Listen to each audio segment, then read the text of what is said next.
A recent guest on the Joe Rogan podcast is named Wesley Huff.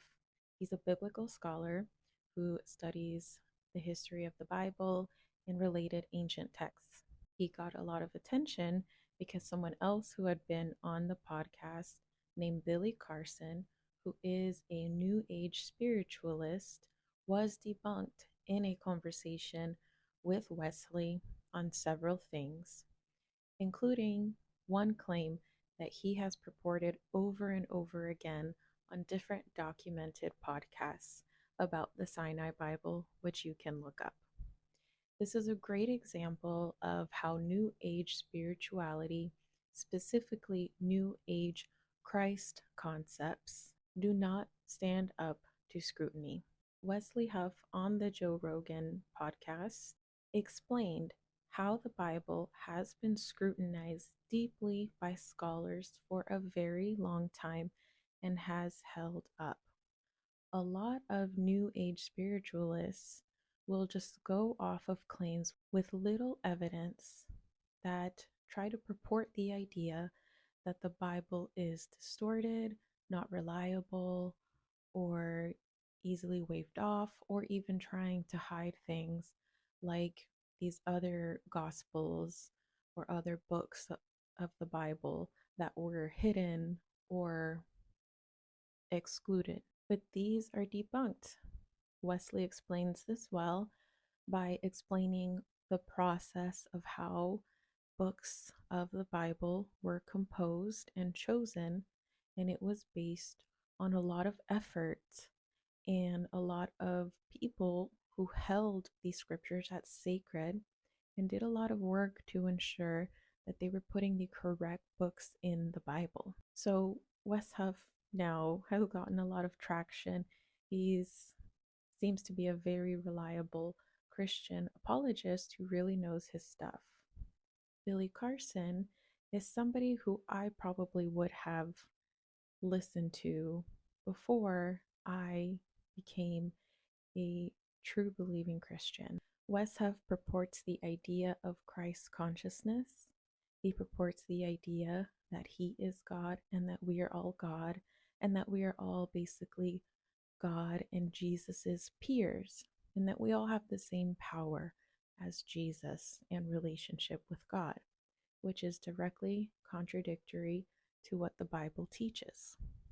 New Age concepts of Christ and Christ consciousness are not supported by the Bible, and there's not really any evidence for the Bible ever hinting at these ideas, contrary to what many New Age spiritualists believe.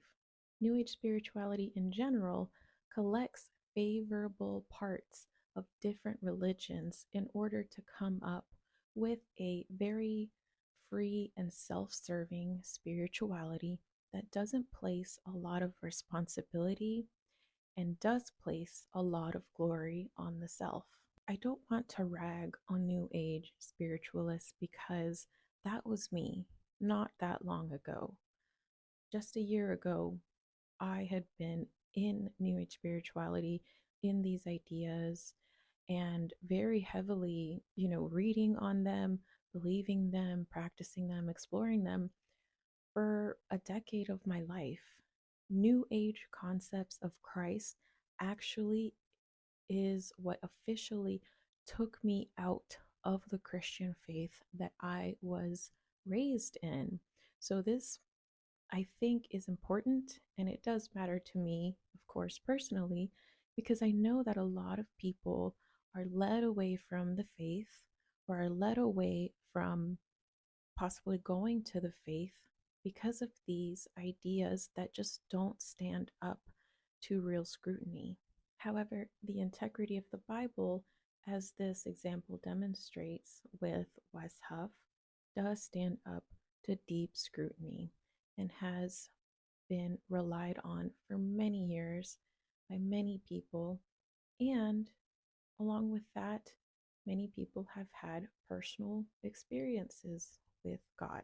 I'm going to read an excerpt that I looked up on gotquestions.org, which is a fantastic website for any questions regarding Christianity.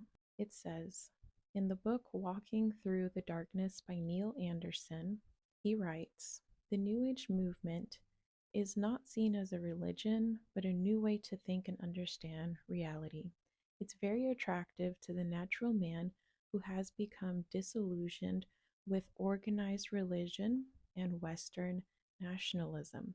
He desires spiritual reality, but doesn't want to give up materialism, deal with his moral problems, or come under authority. This is a great representation of why New Age spirituality is so attractive to the modern person who desires to see Christianity as an outdated idea.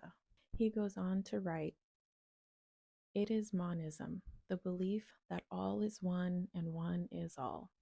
That history is not the story of humanity's fall into sin and its restoration by God's saving grace, but humanity's fall into ignorance and the gradual ascent into enlightenment.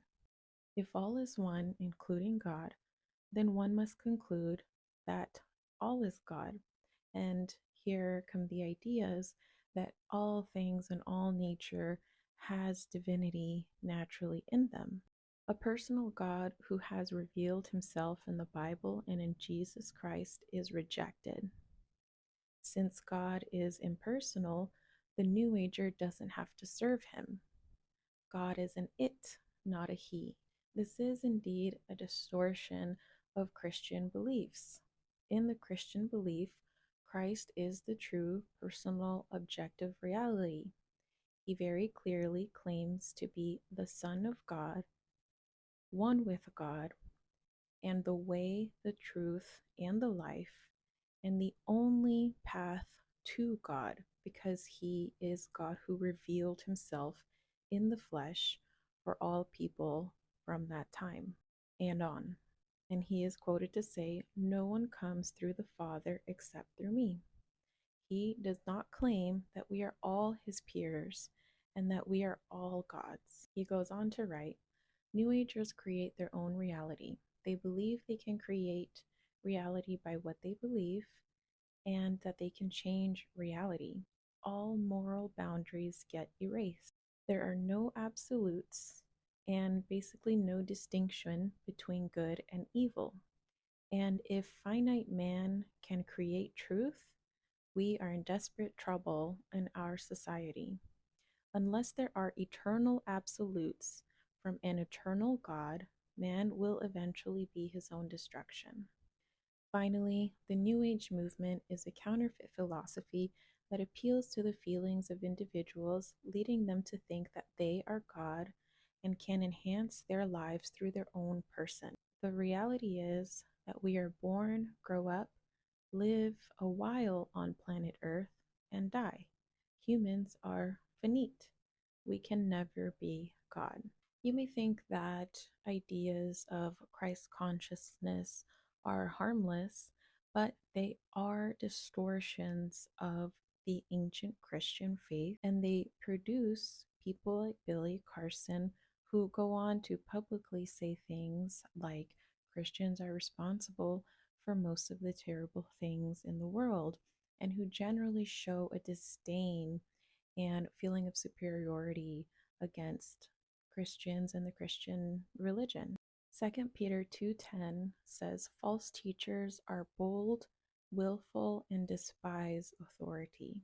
The Christian faith teaches that a glorious, great God created us in his image, different than the other animals that exist and the rest of nature, with a specific purpose, with free will, in order to choose from our heart posture whether we are willing to live in his kingdom forever or be sent away to death. This is a significant choice to make in life, and in the Christian belief, it is the most important choice one's heart will ever make. And so, for this reason, you will always find Christians trying to communicate this, because most people have a chance to accept God in their heart, but they will get misled. And it's not that they will get misled in this kind of totally victim way. It is that they will get misled if they choose things like their own will, pride, rejection of any authority, or if they just choose to believe in lies that make them feel good instead of following the gospels that tell us to deny our flesh, submit to God and his commands, and trust in him even though we don't understand all of his ways, because his ways are higher than our ways. I wanted to make this video just to discuss that.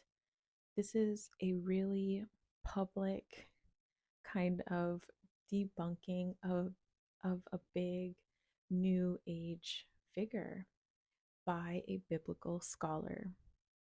Christ consciousness and the new age concepts of Christ are mostly based in false teaching, forged documents, and self-serving ideas. And I would guess that most of the people that desire spirituality and are drawn to New Ageism, even though they're choosing this way, if they really looked into the Bible and got past their own desires to resist it, would actually find a lot of fulfillment in the spirituality of Christianity. It is very fulfilling and satisfying to the soul because we were created to serve and love and recognize our God for who he is. And you can have a personal experience of God because God promises that if you seek him with all your heart, you will find him. And so I hope that is encouraging or just gives you something interesting to think about. Have a great day.